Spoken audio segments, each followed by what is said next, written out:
pouvez tourner avec moi dans Marc chapitre 13.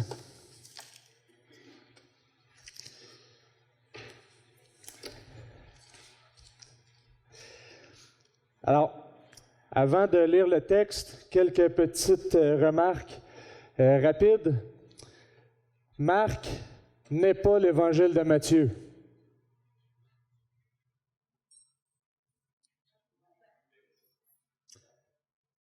Quand on étudie Marc, ce chapitre, on a tout de suite, les commentateurs, j'ai abordé ce texte avec tout ce que je pensais savoir dans Marc, dans Matthieu 24 ou Luc 21, qui est les passages parallèles. Et là, on cherche à faire fitter un peu tout ça. Mais Marc a une ligne à lui. Je vous encourage à considérer aujourd'hui ce que Marc veut nous dire. Deuxièmement, je vous fais une promesse. Je ne répondrai pas à toutes vos questions. J'ai de la faute des pasteurs, ils m'ont donné une demi-heure. C'est pas vrai. L'important pour moi, ça va être de regarder la ligne de Marc, d'essayer de voir c'est quoi l'essentiel qu'on peut tirer de ça. Et ensuite de ça, oui, je ne répondrai pas à toutes les questions. Et ma troisième remarque, c'est celle-ci. Il y a des choses qu'on a le droit de ne pas penser pareil.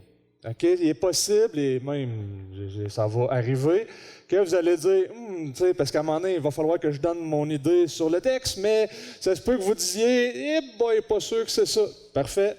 Mais j'ai choisi de ne pas entrer dans tous les débats théologiques, de toutes les choses qui pourraient, je vais en nommer quelques-uns, mais c'est impossible dans le temps qui nous est donné. On pourrait faire un cours de 4 heures, là, puis là, on pourrait éplucher un petit peu plus, mais l'idée, c'est au moins de voir ce que Jésus veut faire ressortir dans ce qui est le plus grand discours de l'Évangile de Marc.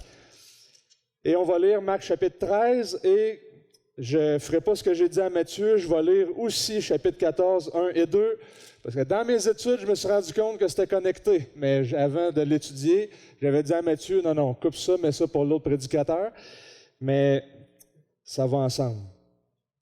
Lisons le chapitre 13.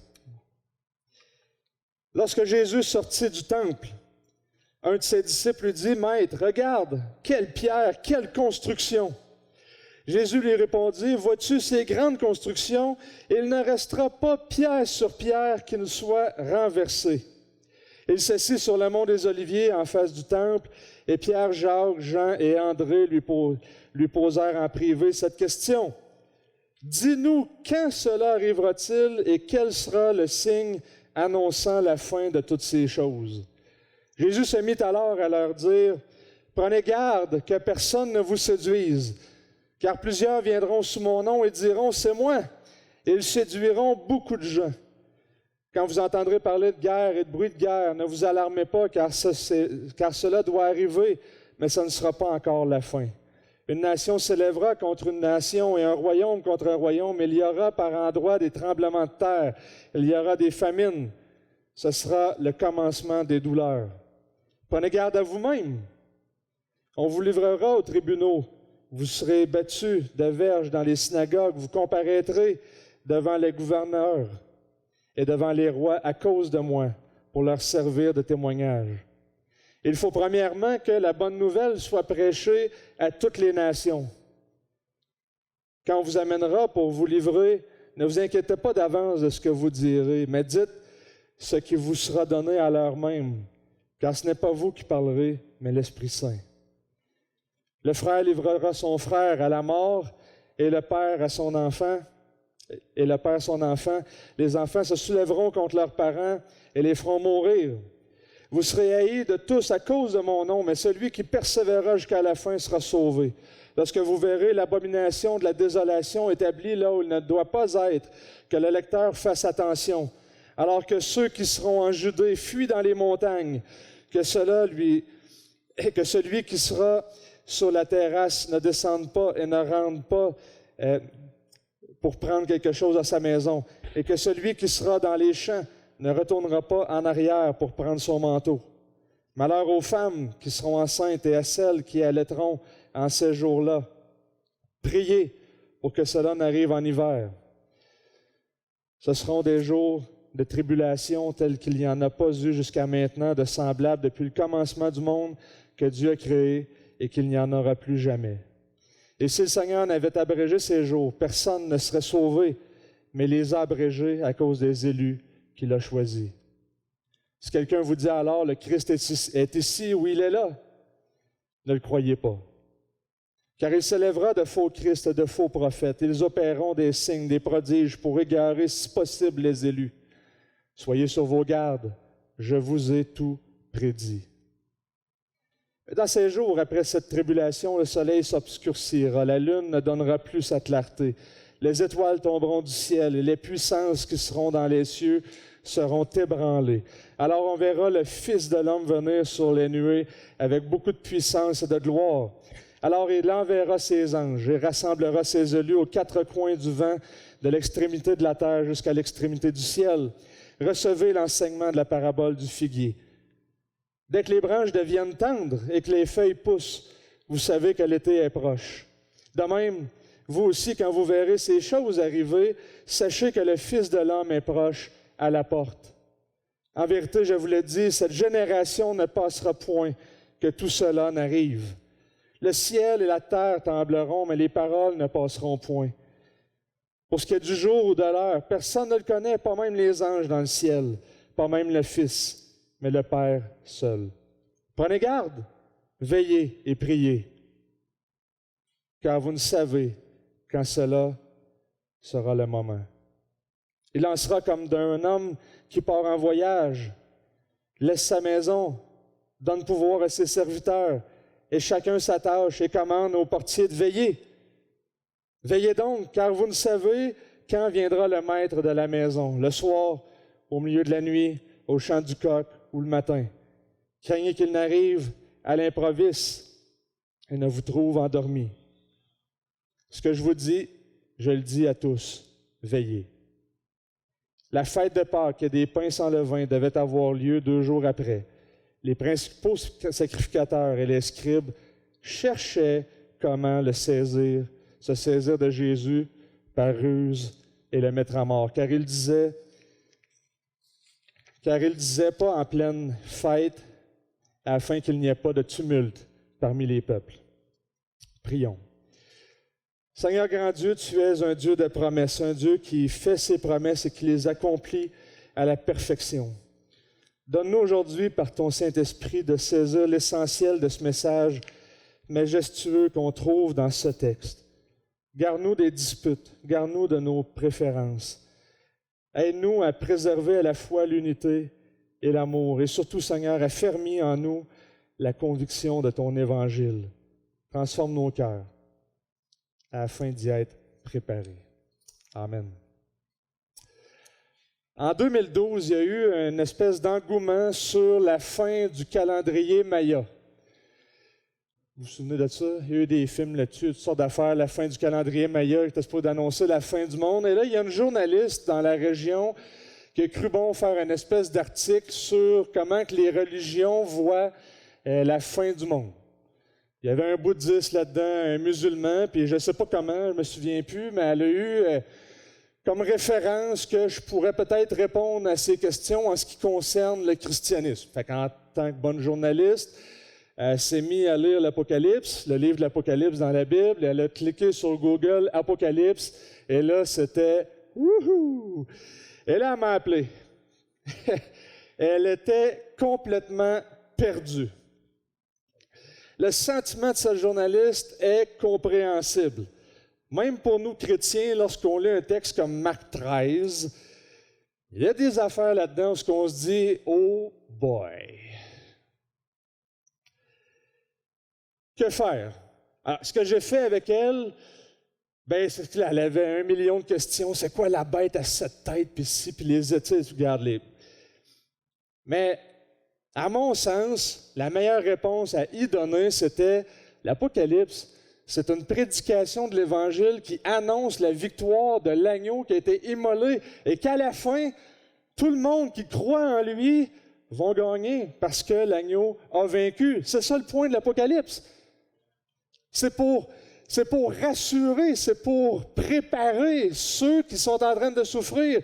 Le but de l'Apocalypse, c'est pas les scorpions apocalyptiques, puis c'est pas la bête, puis ci, puis ça, puis la marque. Puis, tu sais, le but de l'Apocalypse, c'est de montrer la victoire de Jésus. Si vous êtes dans un milieu chrétien depuis assez longtemps, vous savez que Marc 13, Matthieu 24, Luc 21, c'est des chapitres très émotifs.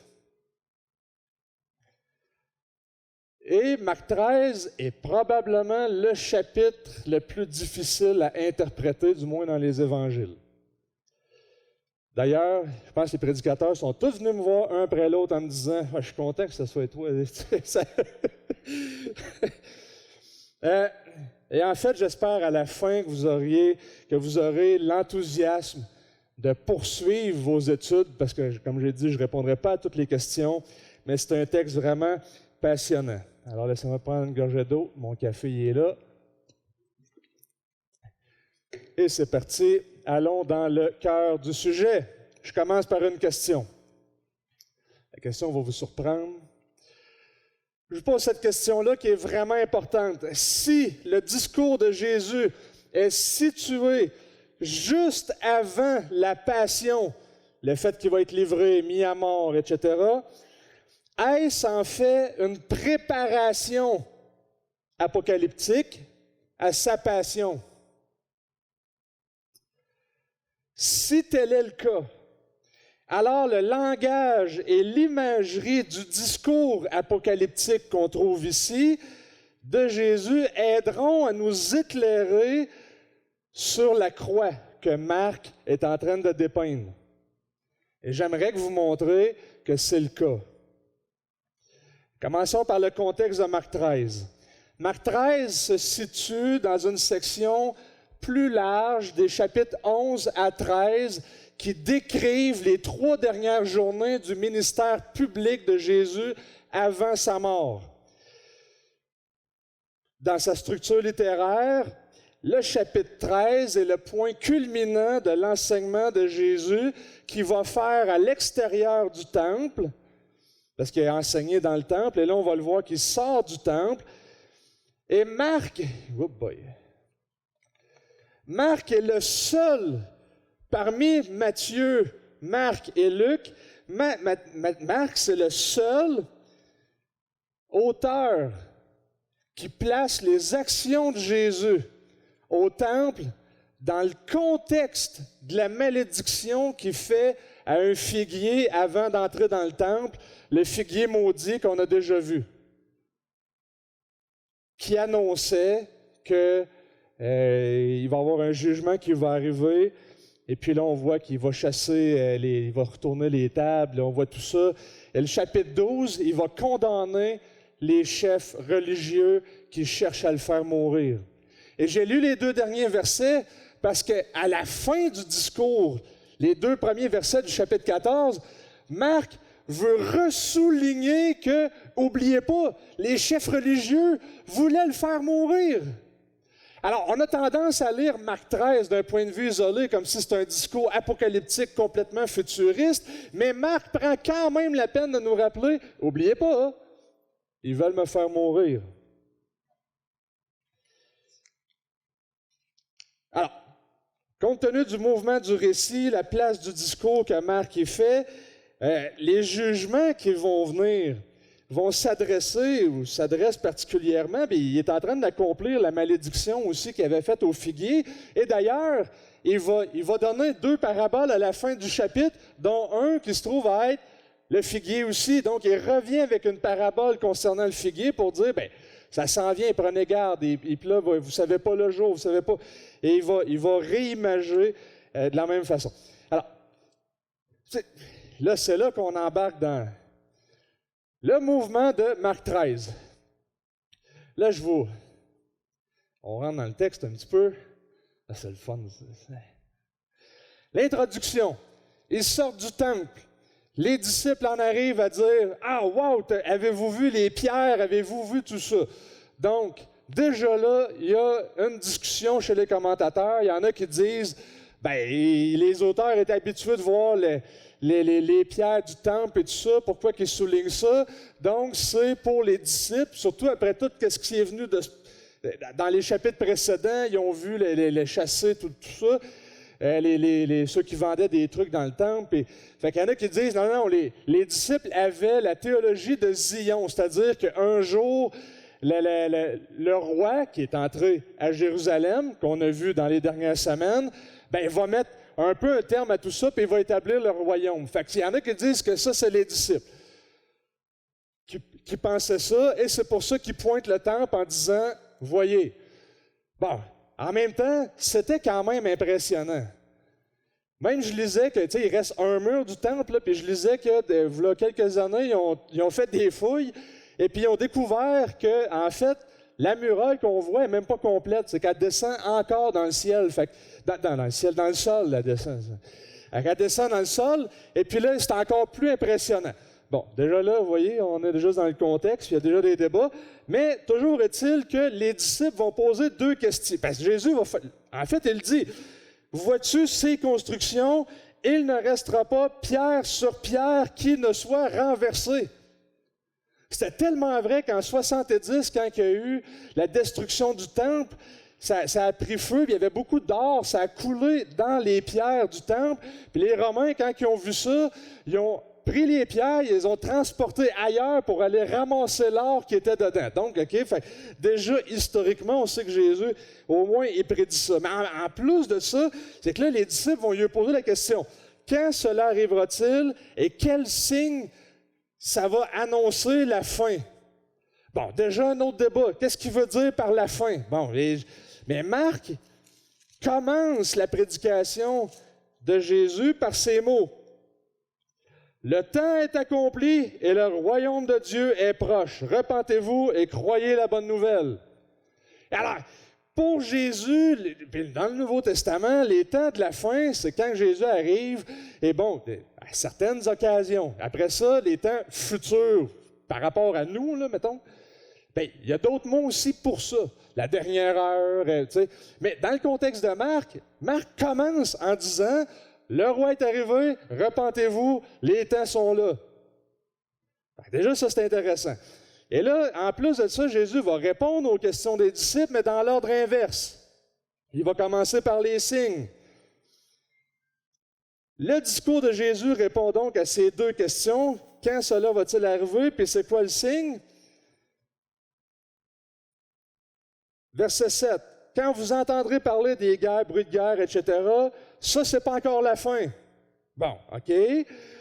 Mais dans un tel monde où ce que la fin d'Israël, où le roi vient, selon la prédication de Jésus depuis le chapitre 1, c'est qu'il vient mettre un terme à Israël dans un sens, et les disciples vont faire face à des pressions supplémentaires. Prenez garde à vous-même, on va vous livrer aux tribunaux, les synagogues, etc. Et puis il continue comme ça. Et là, il va en fait décourager ses disciples à se tourner vers les constructions du temple pour être encouragés. Hey, as-tu vu le temple? Hey, ouais, as-tu vu les belles pierres, la grosse affaire, et tout ça? Et Jésus va dire, arrêtez de regarder ça, là. Ça ne sera plus là. Fait qu'il redéfinit les vues des disciples. Et là, il y a un point tournant. C'est que la première vague qu'on vient de juste survoler un petit peu, là, va culminer lorsque vous verrez l'abomination de la désolation. Donc, il y a quelque chose qu'on appelle l'abomination de la désolation. Et puis ensuite de ça, il va donner deux paraboles. Et puis là, la venue du Fils. Donc, il y a une espèce de mouvement qui se fait en trois étapes. Il y a une grande souffrance. Il y a la venue du Fils, qui, dans cette grande souffrance-là, au cœur de ça, il y a l'abomination de la désolation. Ensuite de ça, il y a la venue du Fils de l'homme. Et ensuite de ça, après, il va rassembler ses élus aux quatre coins de la terre. Bon. À date, c'est pas pire? C'est là que la période de lapidation commence. Le verset 14, c'est un tournant vraiment important dans le discours. Au verset 7, on nous dit, c'est pas encore la fin quand vous voyez ça, mais au verset 14, là, le ton change. Lorsque vous verrez l'abomination de la désolation établie, là où elle ne doit pas être, que le lecteur fasse attention. Alors là, c'est parti, il y a un tournant qui se fait, et donc il convient de se demander, dans le récit, l'abomination ou le sacrilège qui apporte la désolation, c'est quoi? Bon. Il y a une référence à Daniel 12. C'est une abomination qui désole. Le sacrilège lui-même se rapporte à la désolation. C'est quelque chose qui est totalement souillé, abominable, polluant. C'est un acte répugnant qui cause la désolation. Dans Daniel 12, l'idée qui est véhiculée, c'est une idée de dépeuplement. Et là maintenant, j'attire votre attention sur un autre fait.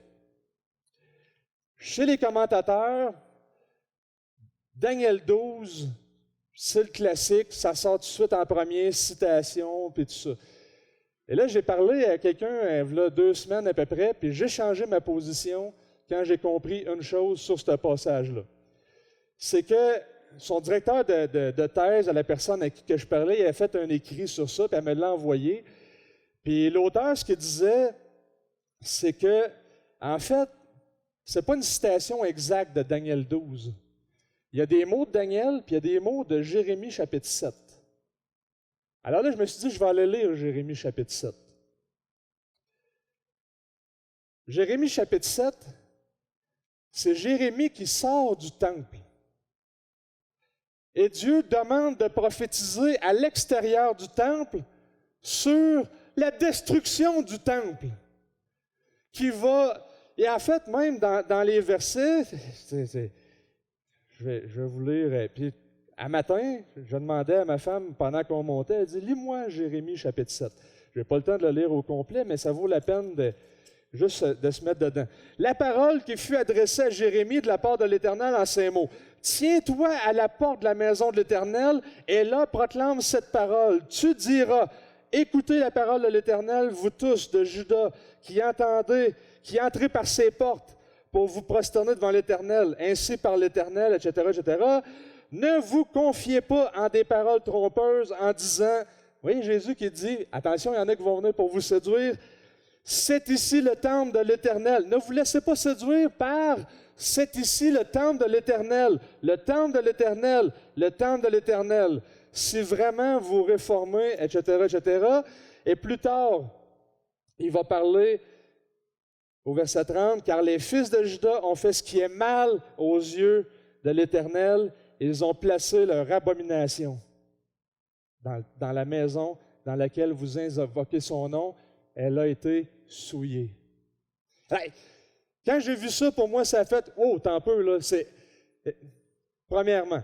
Deuxièmement, dans Marc chapitre 11, quand il va sortir, chasser les vendeurs dans le temple, Jésus va justifier son acte en faisant allusion, en citant Jérémie chapitre 7. Donc, c'est dans la pensée de Marc. Alors, l'expression, le sacrilège désolant, définit une destruction qui est un acte de jugement divin déclenché par un sacrilège. C'est-à-dire qu'il va apporter la destruction en réponse au sacrilège. Là, il faut poser la question, quel acte de sacrilège va apporter la destruction du temple et de Jérusalem, ce qui est prophétisé au verset 2 par Jésus. Alors, pour définir quel est l'événement, on a tendance rapidement à regarder dans l'histoire et à dire, bon, qu'est-ce qui a déclenché? Et là, on fait des similitudes. OK, là, j'ai un blanc de mémoire sur le Antiochus. Antiochus. Après ça, il y a le général qui est rentré à Jérusalem en 70, qui a dressé un autel, puis tout ça. Puis là, on dit, voilà, c'est l'autel. Puis là, après ça, mais Rome était déjà là. Tu sais, il y a comme des problèmes. En fait, un des problèmes que j'ai, c'est qu'on cherche une cause en dehors des textes bibliques avant de dire, mais on est tellement rapide à aller chercher, voir c'est quoi l'événement historique, que peut-être qu'on oublie quelque chose. Pareil, on oublie peut-être toutes les allusions à Daniel et à Jérémie. Jérémie 7. Il fait une déclaration au sortir du temple pour justifier sa purification. On voit ça dans 11.17, dans Marc 11.17. Le discours de Jérémie, c'est un oracle de jugement qui met en garde contre la destruction en tant qu'acte de Dieu. Et, bon, grosse affaire, mais je voulais que... La liste des péchés est faite en Jérémie, incluant le sang versé innocent, ce qu'on voit aussi dans la liste de Marc. Jérémie rappelle que Dieu avait envoyé ses serviteurs, les prophètes. Ça ne vous rappelle pas le chapitre 12 qu'on a vu, où Dieu envoie ses prophètes et tout ça, mais que finalement, ils les ont mis à mort, fait qu'il envoie son fils. Israël n'a pas écouté, il s'est endurci le cou.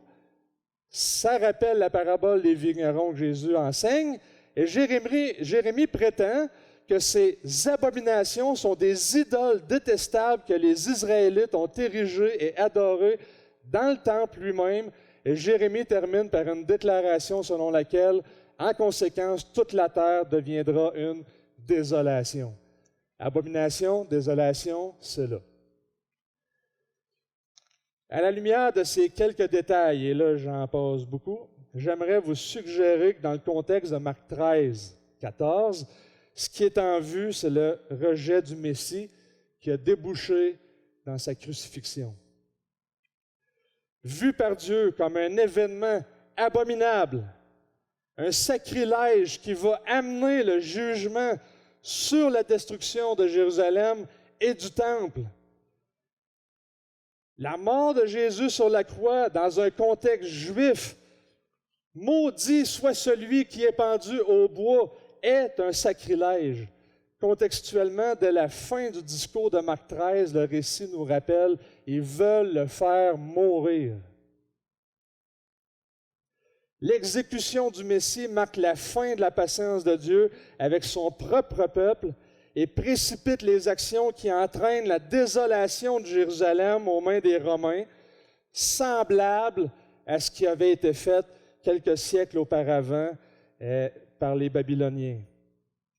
Si cette hypothèse est correcte, je sais qu'il y a des vues différentes. Ça suggère donc la destruction. Les versets 5 à 27 ont deux objectifs. Celui de la destruction de Jérusalem, qui est prédit par Jésus au verset 2, en indiquant les signes qui devaient arriver. Deuxièmement, Jésus, dans la deuxième partie du discours, Jésus ne répond pas directement à la question des disciples sur le moment et tout ça. Et puis le langage devient un peu hyperbolique, il augmente encore. Et dans ce sens-là, on pourrait dire que ce qui est arrivé en 70 après Jésus, quand Jérusalem a été détruit, annonçait aussi quelque chose de futur, c'est-à-dire une typologie, une préfiguration, quelque chose qui vise vers l'avenir aussi, probablement pour nous.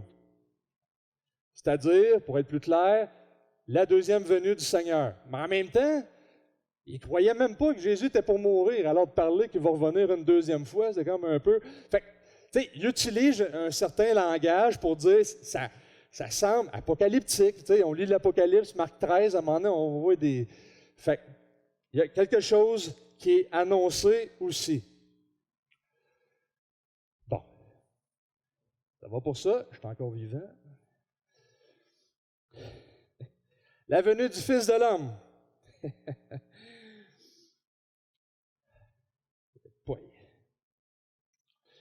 l'événement qui détient la clé de tout ce discours-là.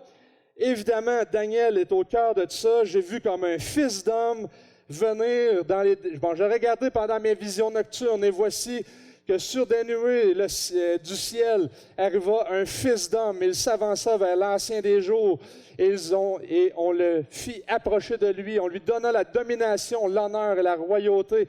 Et tous les peuples et les nations et les hommes de toute langue le servirent. Ce passage dans le cœur même de Daniel fait référence à une prophétie qu'il avait déjà lui-même écrite en 2,44, qui était pour que ce fils d'homme-là reçoive le royaume.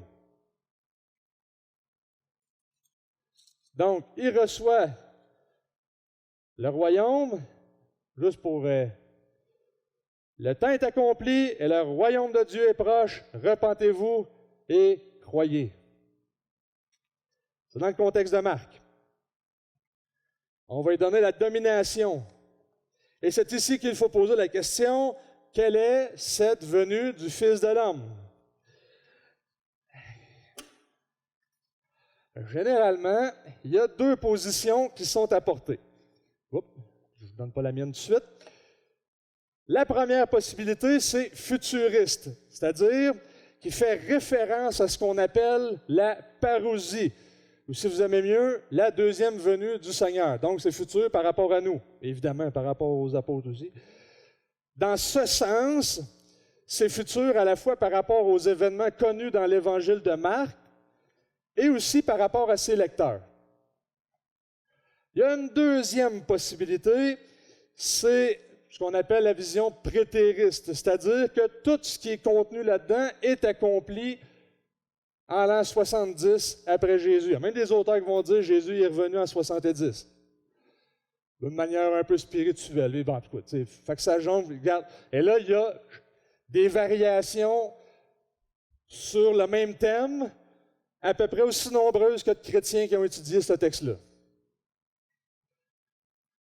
Je vous suggère une troisième possibilité qui me semble cadrer bien avec le contexte ici. Si on suit la ligne de pensée de la structure de l'Évangile de Marc, il pourrait s'agir de sa résurrection et de son ascension.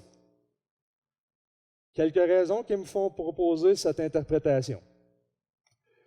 Marc 13, 26 et 14, 62. Je lis les deux. Alors on verra le Fils de l'homme venir sur des nuées avec beaucoup de puissance et de gloire. Et en 14, 62, Jésus qui garde le silence et on se fait poser la question pour le condamner. Es-tu le Christ, le Fils du Dieu béni? Et la réponse de Jésus, je le suis, et vous verrez le Fils de l'homme assis à la droite du Tout-Puissant et venant sur des nuées du ciel. Alors Jésus fait référence à ce passage, qui est Daniel 7, 14 qu'on a lu tantôt. Il semble faire référence à sa résurrection et son ascension qui est imminente.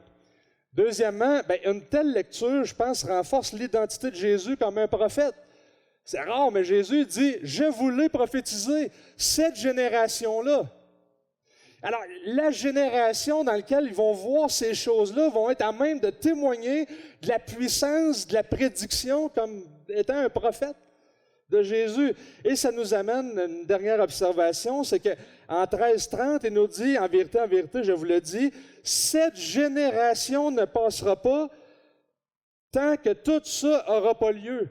Alors, pour être complètement futuriste, il faut redéfinir le terme génération par rapport à quelque chose qui est futur. Mais à l'intérieur de l'Évangile de Marc, en 8, 12, 38, 9, 39, je vous ai pour ceux qui prennent des notes, il parle de la génération pécheresse, là, au temps de Jésus, qui allait entrer en jugement. Pour résumer, je suis encore vivant, c'est bon. 3 mouvements, et ces 3 mouvements-là visent aussi vers l'avenir. Il y a une tribulation qui est inaugurée par la souffrance des apôtres. Là, je voulais le faire, je ne l'ai pas fait, je pourrais peut-être le mettre, mais il y a un tableau comparatif que j'ai trouvé entre Marc 13 et Jean chapitre 15 et 16. où ce qu'il parle à ses apôtres et il dit, vous allez être battus dans les synagogues, vous allez ci, vous allez ça, et c'est exactement le même langage. Fait que pour Jésus, il parlait à ses disciples. OK? Mais en même temps, ça l'inaugure une espèce de tribulation avec ses disciples qui débute. Et en fin de compte, Marc est le seul à dire aussi au verset 10, il faut premièrement que la bonne nouvelle soit prêchée à toutes les nations. Il est en train de mettre en place le plan du livre des Actes. Vous allez commencer par Jérusalem, la Judée, la Samarie, après ça, puis là, c'est le livre des Actes. Aller jusqu'à l'extrémité du monde, qui se trouve à être Rome, et ça finit, le livre des Actes, Paul à Rome. Ben, c'est un peu ce que Jésus fait. Il dit, ça va partir. Donc, il y a quelque chose qui vise aussi vers l'avenir. L'abomination qui cause la destruction de Jérusalem, mais en même temps, ça nous dit quelque chose par rapport à nous, c'est qu'il y a un jugement qui va venir aussi. Et enfin, oui, la venue du Fils de l'homme, avec la résurrection, avec l'ascension, tout pouvoir m'a été donné sur le ciel, au ciel comme sur la terre. Je suis avec vous jusqu'à la fin du monde, puis je vais revenir. On ne s'entend peut-être pas sur les détails, mais Jésus va revenir.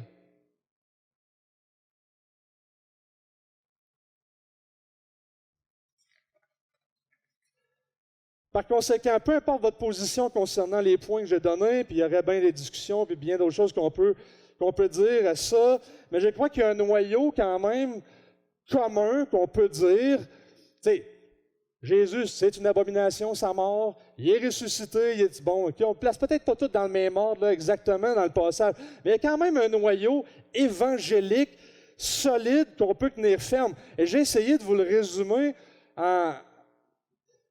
comme ceci. Jésus a tout prédit et il a accompli parfaitement ce qu'il a prédit.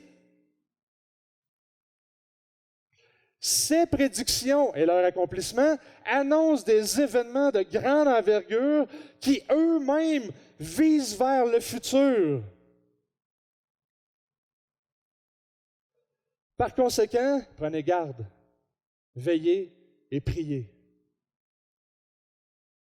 Parce qu'on ne sait pas quand ça va arriver.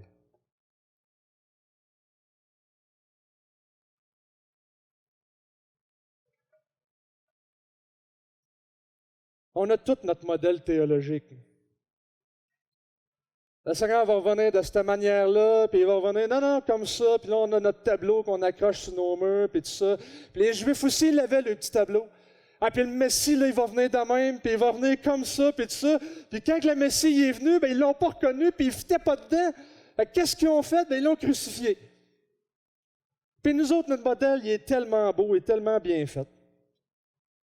Mais la Bible dit aussi clairement que de la même manière que Christ a souffert, vous allez souffrir. Lisez 1 Pierre chapitre 4. Est-ce que vous êtes prêts au pire? Alors qu'il y a des jours sombres là, qui se préparent à l'horizon, on est rendu à 6 pasteurs ou 7 emprisonnés au Canada. Alors que c'est pas beau ce qui se passe, peu importe, je ne rentre pas dans la pandémie puisque vous pensez, mais il peut y avoir des jours sombres et on le sait que ça peut arriver rapidement pendant qu'on ne s'y attend pas, à un moment donné, paf, on est dedans. Êtes-vous prêts pour ça?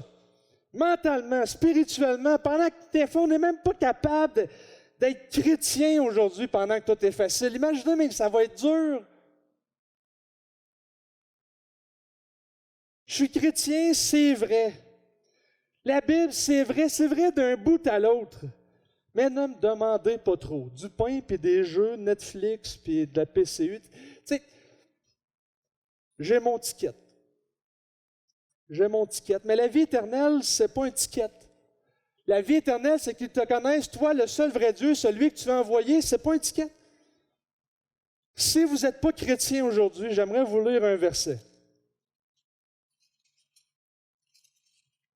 Dans 1 Corinthiens 16, 22, il dit ceci. Si quelqu'un n'aime pas le Seigneur, qu'il soit anathème, retranché, séparé, condamné. Puis il termine en disant Maranatha, qui est un mot araméen pour dire « Viens Seigneur ». Il y a un jugement qui est là. Il y a un jugement qui vient. Dieu n'a pas commandé la croix de Christ au l'étang de feu pour communiquer l'insignifiance du fait de diminuer la personne de Jésus.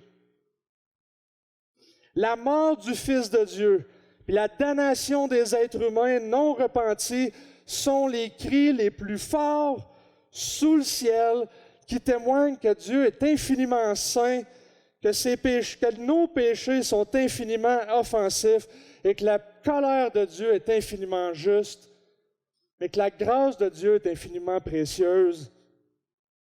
Et notre brève vie sur cette terre, que ce soit dans nos églises ou en dehors, conduit à la joie éternelle ou à la damnation éternelle. Et on doit être saisi de l'appel de Dieu, l'appel de Christ. Prenez garde, évaluez-vous.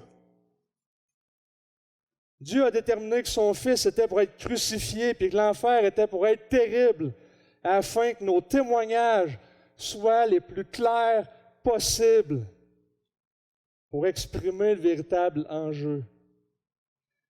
Si vous êtes chrétien, Jésus parlait à ses disciples.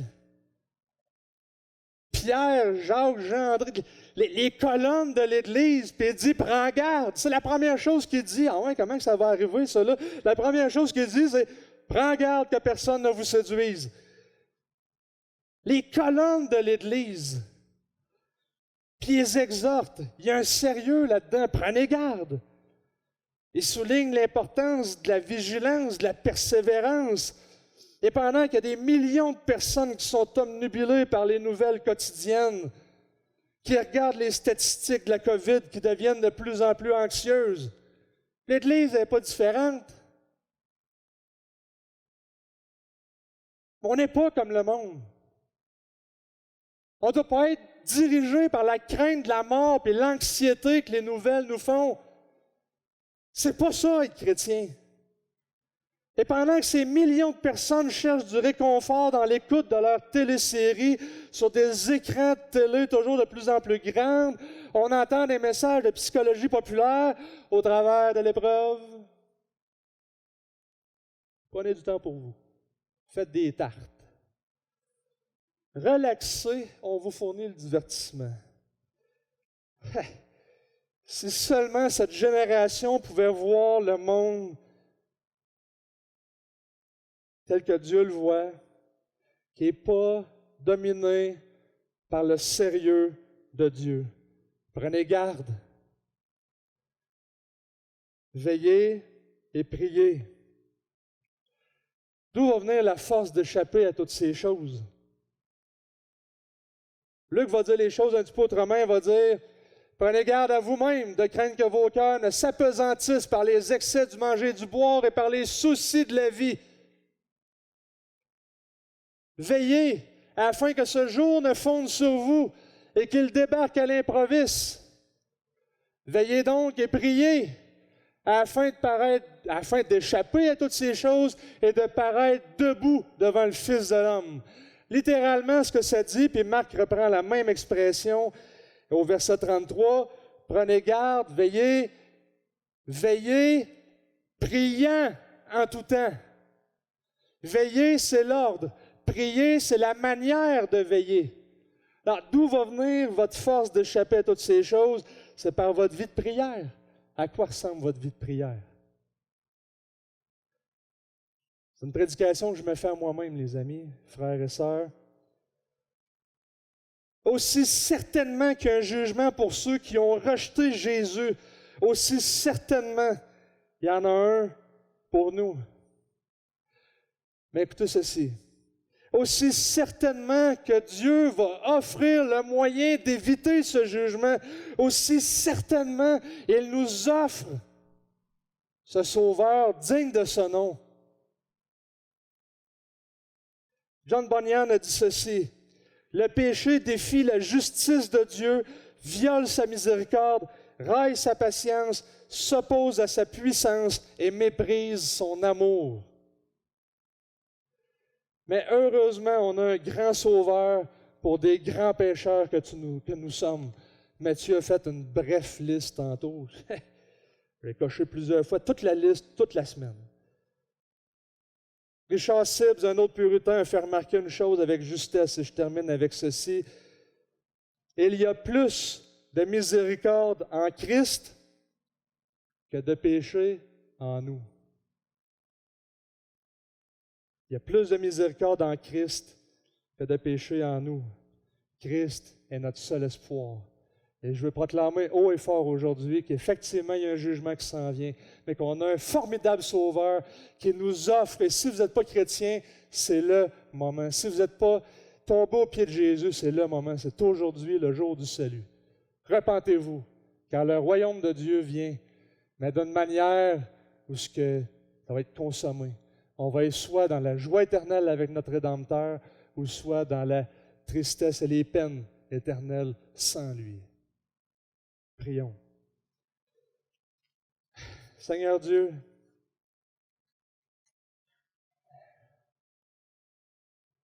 pardon. Nous sommes de si grands pécheurs. Et je veux te demander de sauver. C'est quelqu'un ici qui ne l'est pas. Amène-le à la repentance. Ce qui est plus important que tout sur cette terre. Éclaire-le sur l'espoir de Christ. Éclaire-le sur l'espoir de Jésus pour qu'il tombe à genoux aux pieds de ton Fils, mort en abomination devant toi. Mais par ta grande miséricorde, tu nous l'as offert comme un sauveur merveilleux. Et si on est chrétien, pour nous, Seigneur, qui sommes chrétiens, transforme-nous de telle sorte qu'on puisse voir le poids de la croix et qu'on soit prêt à persévérer quand ça va être difficile. C'est à ton nom qu'on t'en prie. Amen.